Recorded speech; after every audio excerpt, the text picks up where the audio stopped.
Bon, le titre du message, c'est à 20 nouveaux outre 9. C'est une phrase que le Seigneur a utilisée dans l'Évangile pour faire comprendre aux gens qu'il était impossible de vivre l'Évangile tout en gardant la mentalité ancienne. C'est ce que nous voulons dire à nos gens. Nous sommes entrés dans la démocratie, ou au moins nous voulons entrer dans la démocratie. C'est pour ça que nous sommes allés aux élections, et voilà pourquoi l'Église s'est engagée à former les consciences et à donner une formation civique et électorale au peuple, et cela ensemble avec toutes les confessions religieuses. Pourquoi nous avons donné cette formation? C'était pour que le peuple congolais sache exactement ce que c'est que les élections. Pourquoi on va aux élections? Pourquoi on vote? Pour qui on vote? Et qu'est-ce que c'est que la démocratie? Quelles sont les valeurs démocratiques, ainsi de suite. Bon. Or, maintenant que nous sommes entrés là-dedans, et nous parlons d'un acquis majeur, puisque nous trouvons que l'Église, au moins, il y a eu la mise en place des institutions. Si les institutions veulent faire leur travail, il y a moyen de redresser le pays. Mais nous constatons que le peuple congolais continue avec la mentalité ancienne, soit celle de la Deuxième République. La corruption bat son plein, il a battu son plein pendant les élections, et il continue à battre son plein. Nous constatons qu'il y a une anarchie. Or, la démocratie n'est pas l'anarchie. La démocratie, c'est l'état de droit. Et l'état de droit suppose que chacun respecte la loi, que la loi est au-dessus de tout le monde.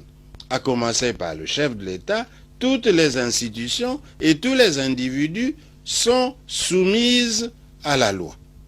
En d'autres termes, il est inacceptable que dans notre pays, on arrive à une exploitation sauvage des ressources minières et forestières, on arrive à une vie qui n'a guère cure de rendre la justice, on arrive à un ensemble d'antivaleurs dans la société. Voilà pourquoi les évêques disent, vous ne pouvez pas aller en démocratie, vous ne pouvez pas changer en gardant l'ancienne mentalité. On ne peut pas non plus vouloir bâtir un pays si l'on ne travaille pas. Donc, il est impossible d'attendre son pain en croyant que les nocos vont nous amener à manger, que les nocos vont nous amener à boire, que les nocos vont venir faire le travail au Congo. Non. Donc, c'est nous qui devons bâtir le pays et c'est à nous qu'il revient d'édifier ce Congo.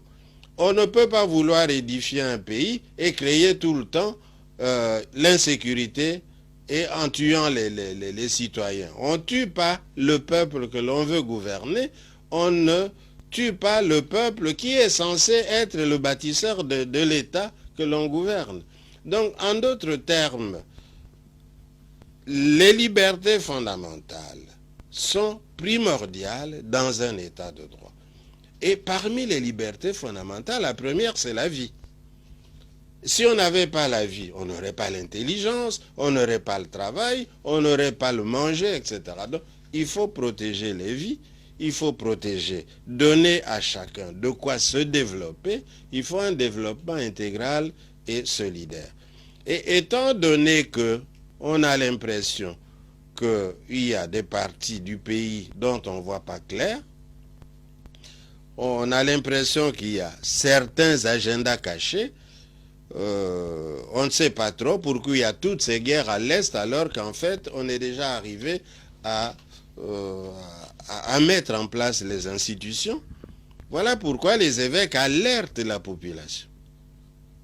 Quand on emporte toutes nos grumes à une allure vertigineuse qu'on n'a jamais connue avant, on dit arrêtez.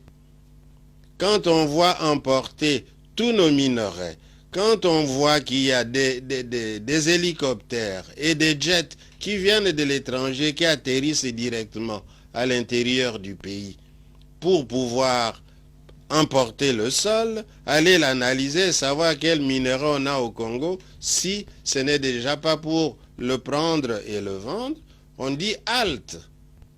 Et voilà pourquoi les évêques ont dit, la maison brûle, ne dormons pas.